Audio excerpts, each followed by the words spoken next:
नमस्कार दोस्तों, मैं हूं नीरज राय और स्वागत है आपका फार्मा हर्ट्स में। दोस्तों, आज के वीडियो में हम बात करने वाले हैं एक ऐसे इंजेक्शन की जो कि तब दिया जाता है जब एनीमिया वो अपने चरम सीमा पर होता है। यानी कि एक ऐसा इंजेक्शन जो कि आपके ब्लड को बढ़ाने का काम करता है, एक बड़े लेवल पर ये काम करता है। तो आज के इस वीडियो में हम लोग देखेंगे इरिथ्रोपोइटिन इंजेक्शन के बारे में, जो कि 4000 आईयू की स्ट्रेंथ में मेनली आता है। तो इस वीडियो में हम लोग देखेंगे ये इंजेक्शन होता क्या है, कब इसका यूज़ होता है, इसकी कौन सी ब्रांड्स आती है, इसकी डोज क्या देते हैं पेशेंट में, किस पेशेंट में कितनी डोज देते हैं, वो भी हम लोग डिस्कस करने वाले हैं। और कुल मिला के हम लास्ट में देखेंगे कुछ साइड इफेक्ट और कुछ स्पेशल प्रिकॉशंस। तो चलिए वीडियो की शुरुआत कर लेते हैं। दोस्तों, अगर हम सबसे पहले यहाँ पे बात करें इरिथ्रोपोइटिन इंजेक्शन की इंजेक्शन होता क्या है, तो आपको बता दें कि एक हिमेटोपोइटिक ग्रोथ फैक्टर होता है इरिथ्रोपोइटिन। एक्चुअली इरिथ्रोपोइटिन हमारे बॉडी के अंदर भी बनता है, लेकिन अगर किसी भी कंडीशन में वो हमारे अंदर नहीं बन रहा है, तो जिसकी वजह से हमको एनीमिया हो गया है या फिर कोई दूसरी प्रॉब्लम से एनीमिया हुआ है और इरिथ्रोपोइटिन फैक्टर उतना अच्छे से काम नहीं कर रहा है, तो ये इंजेक्शन दिया जाता है पेशेंट में। तो एक प्रकार का हिमेटोपोइटिक यानी कि ब्लड को बनाने वाला ग्रोथ फैक्टर है, मतलब ये बॉडी के अंदर ब्लड का निर्माण करता है। एंड इसका इंजेक्शन जो होता है वो एक तरह से एक रिकॉम्बिनेंट ह्यूमन इरिथ्रोपोइटिन इंजेक्शन होता है, यानी कि जेनेटिक इंजीनियरिंग के द्वारा ये इसको बनाया जाता है और ये नेचुरली मानव का ही इरिथ्रोपोइटिन होता है, जो कि इंजेक्टिबल्स में बनाया जाता है और इंजेक्शन इसका दिया जाता है पेशेंट में। दोस्तों, ये कैसे काम करता है, तो ये बॉडी के अंदर में एरिथ्रोपोइसिस को यानी कि आरबीसी के बनने को रेगुलेट करता है और ये बॉडी के अंदर में जितने भी एरिथ्रोइड प्रिकॉर्सर्स होते हैं उनका डिफरेंशिएशन करता है, उनका प्रोलिफिकेशन करता है। एंड जो रेटिकुलोसाइट्स होती हैं, एक्चुअली मैं आपको थोड़ा सा ये बताऊं कि जितनी भी आरबीसी को बनाने वाली शुरुआती कोशिकाएं होती हैं उन सबको स्टिमुलेट करता है, ताकि ज़्यादा मात्रा में आरबीसी बने और बॉडी के अंदर में जो हीमोग्लोबिन है, सेलुलर हीमोग्लोबिन है, उसका सिंथेसिस तेज हो सके। तो एक्चुअली इरिथ्रोपोइटिन इंजेक्शंस कैसे काम करता है, तो ये बॉडी के अंदर एरिथ्रोसाइट्स बनाने वाले जितने भी प्रिकर्सर्स होते हैं उन सबको स्टिमुलेट कर करके बॉडी के अंदर में आरबीसी और हीमोग्लोबिन का निर्माण करवाता है। तो इस तरह से इसका कुछ काम होता है। एंड नेक्स्ट अगर हम लोग आगे बढ़ें, इसके कुछ ब्रांड्स के बारे में बात करें, तो इरिथ्रोपोइटिन इंजेक्शंस मार्केट में बहुत सारे ब्रांड्स से अवेलेबल हैं। आप कोई भी ले सकते हैं जो भी आपको आसानी से मिलती है। जैसे ये इपॉक्स के नाम से आता है, इपोराइज के नाम से आता है, इपोसिस के नाम से आता है एंड रेनोक्रिट के नाम से आता है। और अगर आप ध्यान दें तो सभी की जो पोटेंसी है वो 4000 आईयू की है, ठीक है। एंड जायरोप के नाम से भी आता है। इसके अलावा भी बहुत सारी मार्केट में ब्रांड अवेलेबल हैं, आप कोई भी ब्रांड ले सकते हैं। ब्रांड के बारे में हम कुछ रिकमेंडेशन नहीं दे सकते हैं, आप चाहे जो ले सकते हैं। दोस्तों, अगर हम नेक्स्ट बात करें इसके यूज़र्स की, तो जैसा कि मैंने आपको बताया कि ये बॉडी के अंदर बॉडी के अंदर ब्लड का निर्माण करता है, एरिथ्रोसाइट्स का निर्माण करता है। तो ये ज़्यादातर एनीमिया में यूज किया जाता है, पर वो एनीमिया बहुत ज़्यादा हो उस टाइम पे। तो अगर एनीमिया किसी प्रकार के रीनल फेल्योर की वजह से हुई है तो वहाँ पर ये दिया जाता है। एंड अगर किसी भी पेशेंट में एड्स की प्रॉब्लम है, एक्वायर्ड इम्यूनोडिफिशियंसी सिंड्रोम है, उस टाइम पे भी एनीमिया का अगर एनीमिया हुआ है आपको, तो इरिथ्रोपोइटिन इंजेक्शन का यूज किया जाता है। एंड कभी भी अगर किसी को कैंसर की कीमोथेरेपी हुई है और उसकी वजह से एनीमिया है, तब वहाँ पर भी इरिथ्रोपोइटिन इंजेक्शन का यूज किया जाता है।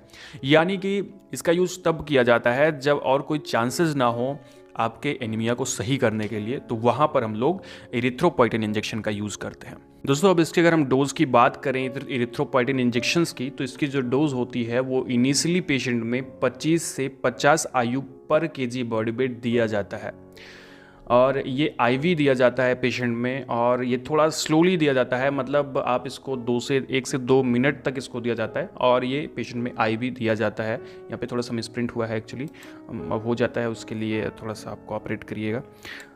तो इसको हम लोग क्या करते हैं कि आईवी देते हैं पेशेंट में, और ये जो है 3 हफ्ते में, एक्चुअली 1 हफ्ते में ये 3 बार दिया जाता है, ठीक है। तो बाकी मैं बहुत ज़्यादा इसमें डिटेल डोज में नहीं बता सकता, जैसा कि पेशेंट को प्रॉब्लम है डॉक्टर जैसे ही आपको बताते हैं आप उस तरह से यूज़ करें। बाकी इसको हम लोग हफ्ते में 3 बार यूज़ करते हैं नॉर्मल कंडीशन में। एंड इसकी जो डोज होती है उसको धीरे धीरे इंक्रीज किया जाता है। एंड करीब 25 आईयू पर केजी बॉडी वेट के हिसाब से इसको इंक्रीज किया जाता है 4 हफ्ते तक, ठीक है। एंड उसके बाद जैसा भी इसका रिस्पॉन्स होता है उस तरह से इसका जो डोज होता है वो बढ़ाया जाता है या घटाया जाता है, ठीक है।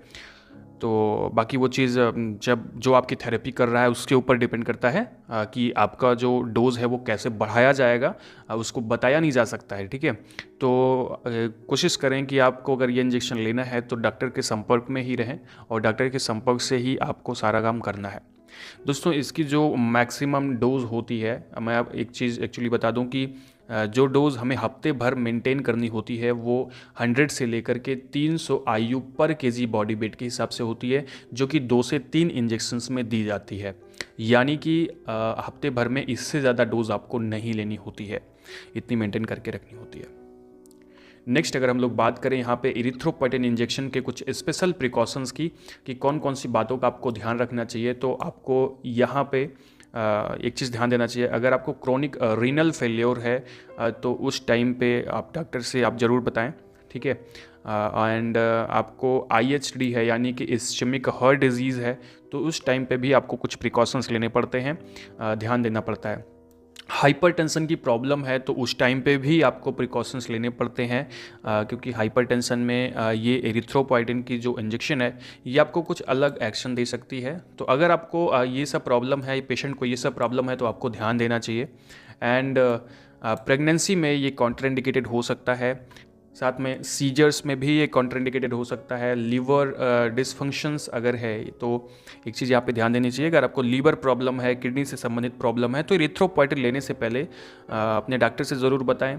और पेशेंट में अगर ऐसा कुछ है तो थोड़ा सा आपको प्रिकॉशंस लेने पड़ते हैं इरिथ्रोपोएटिन इंजेक्शन देने से पहले।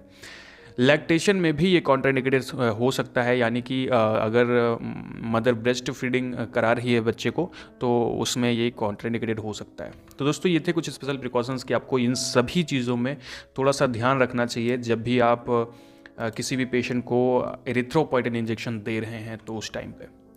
नेक्स्ट हम लोग बात करते हैं, लास्ट है कि साइड इफ़ेक्ट क्या है, क्या क्या साइड इफ़ेक्ट हो सकता है। तो हेडेक की प्रॉब्लम आ सकती है पेशेंट में अगर आप लंबे समय तक मतलब ज़्यादा मात्रा में इसको यूज़ करते हैं या नॉर्मली भी यूज़ करते हैं, तो पेशेंट में देखा गया है हेडेक की प्रॉब्लम आ सकती है, कन्फ्यूजन हो सकता है, कभी कभी उनको सीजर्स भी आ सकते हैं जो कि इरिथ्रोपोएटिन के इंजेक्शन देने के साइड इफ़ेक्ट हैं। इसी वजह से सीजर्स में हमको बहुत सारे प्रिकॉशंस लेने पड़ते हैं।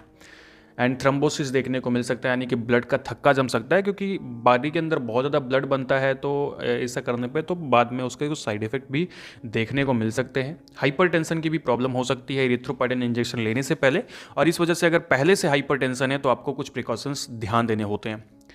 माइल्जिया भी देखने को मिलता है, यानी कि मसल्स में आपको पेन हो सकता है, पेशेंट को पेन हो सकता है, जोड़ों में पेन हो सकता है, हड्डियों में पेन हो सकता है, एंड फ्लू लाइक सिम्टम्स दिखाई पड़ते हैं, एंड रेसेस एंड अर्टिकेरिया की शिकायत भी हो सकती है, यानी कि बॉडी के ऊपर खुजलाहट इत्यादि हो सकती है।